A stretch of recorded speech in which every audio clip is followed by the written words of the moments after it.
Dossier d'iniciació a la lectoescriptura nivell 2, perquè al nivell 1 ja us el vaig compartir i el teniu al meu Gumroad.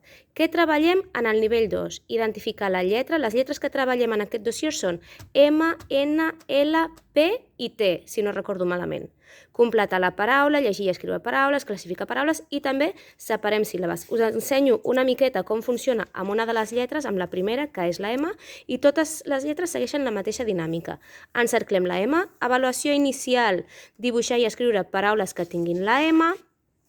Comencem a buscar la lletra M en les paraules, classifiquem aquestes paraules segons si comencen per la lletra M o la tenen entremig, copiem aquestes paraules, comprensió lectora, relacionar la paraula amb la imatge, classificar aquestes paraules segons si tenen o no tenen la lletra M, completar la paraula amb les lletres que falten, pintar les lletres que formen part de la paraula, en aquest cas només seria la M i la A, per exemple.